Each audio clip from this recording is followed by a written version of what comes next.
All right, and the final mechanism we have to know, the final reaction we have to know of alkenes in this particular unit is ozonolysis. So essentially what happens in an ozonolysis is you have an alkene. Any alkene will do for the most part. Treat that with ozone, which is O3. Follow that up with DMS, which is dimethyl sulfide, which is essentially this. That's dimethyl sulfide. And you will get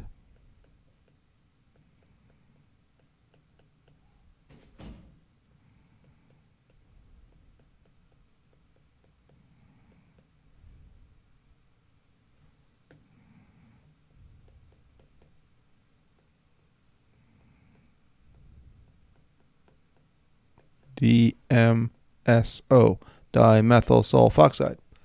And that's the ozonolysis reaction in a nutshell. It's a very good reaction. It's very, very efficient. It's essentially cleaving this bond here. So taking an alkane, cutting it in two, and on each carbon of the alkene, an oxygen gets placed there. So in other words, cut this double bond, put a carbonyl on this carbon, and a carbonyl on that carbon. That's essentially what's happening. Now let's take a look at the mechanism of ozonolysis, starting out with a simple alkene. You can do this on more complicated alkenes. It's just showing the mechanism on a simple one is easier and a lot more clear for you guys.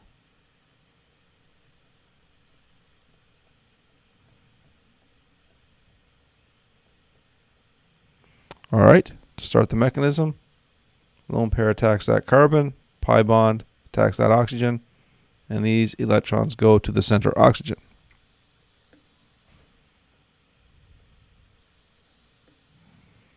And that will give you a molecule known as the primary ozonide.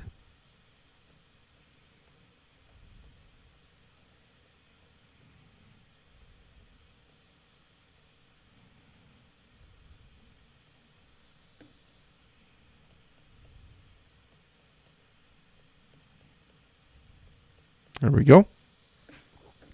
This thing will fall apart.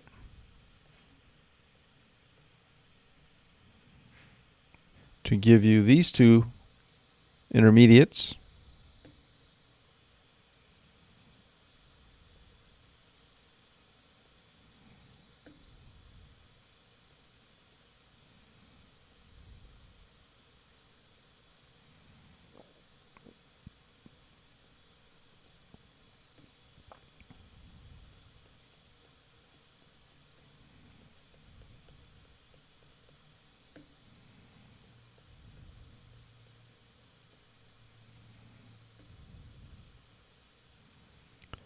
All right, now at this point, I'm going to redraw my intermediates, but what I'm going to do is I'm going to turn this one, I'm going to rotate it around. So that this carbon is over here and the oxygen is over there. I'm essentially just going to turn it. Just if you want to think of it, I'm going to pick this up with a spatula and flip it over like a pancake. That's all I'm going to do. So there's no reaction here. I'm just going to redraw my products.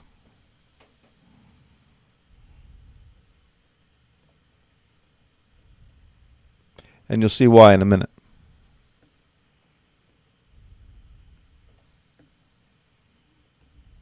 So there's my formaldehyde. I just redrew it.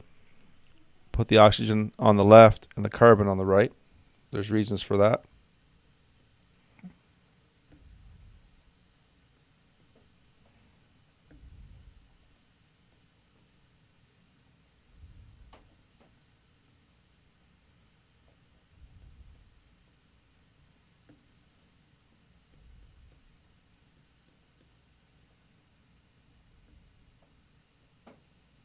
Attacks that carbon. So now this negative oxygen now will attack this carbon.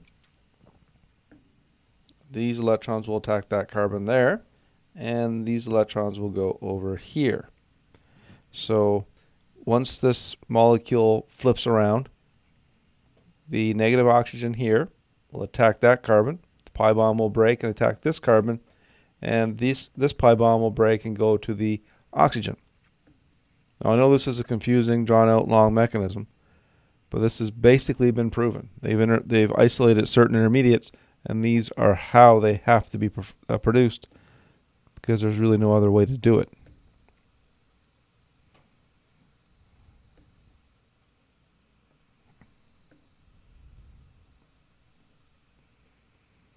And this is called the ozonide. So this is the primary ozonide. This is called the ozonide.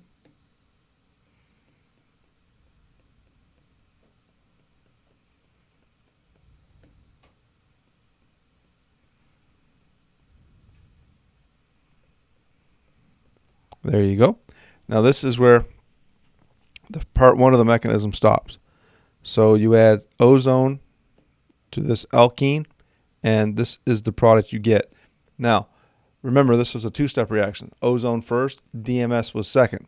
So let's see what happens when we add DMS.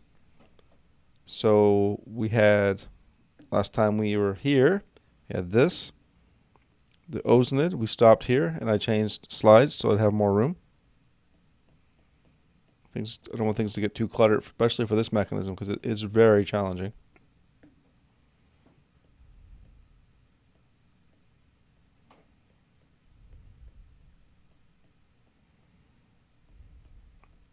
It's challenging in the sense that it's long, and it's something you haven't really seen before, but it's not that challenging of a mechanism. So now we have dimethyl sulfide. And that's going to do something. That's going to attack one of the oxygens. So it's symmetrical, so just pick one. There we go. Attacks that one and opens the oxygen-oxygen bond. Now, oxygen bonds, when oxygen bonds to itself, it gives a very unstable bond, wants to react.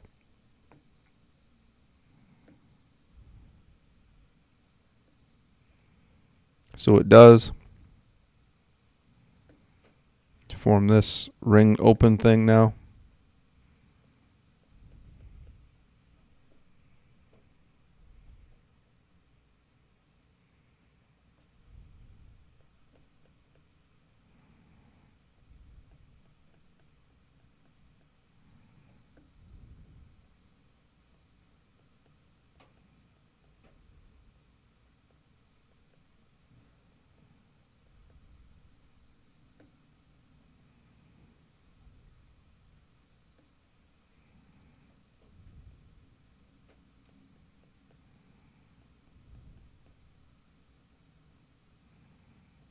There we go. And don't forget there's an anion on this oxygen here. And then cascades in there to form the carbonyl.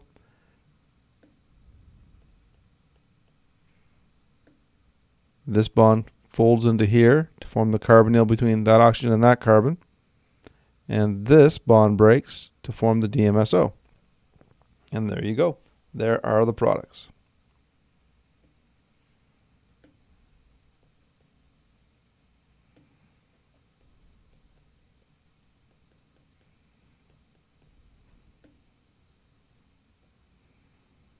There we go.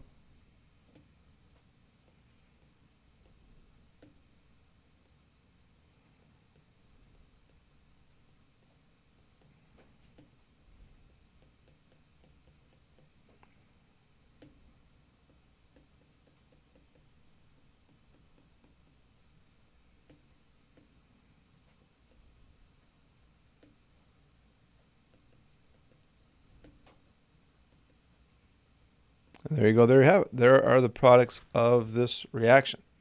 And that's how you do the ozonolysis mechanism. Now, this has been a fairly long and involved unit. That's the nature of the organic chemistry machine. Don't sit back on this. Don't hesitate. Start studying, start doing mechanisms, start doing all this kind of stuff. Write the mechanisms out 3 or 4 times. Make sure you command them. Start trying to see similarities between all the mechanisms. That way you won't have to memorize as much. That way you won't have to think about as much, because you're going to notice that a lot of these mechanisms that you learned in this unit are the same reaction with different players, different atoms playing the same game. Makes life a lot easier when you start seeing analogous reactions, or reactions that are very similar to each other. All right. So, okay, guys, that's the end of this unit. With that, I want to wish you all good luck and good chemistry. We'll see you soon.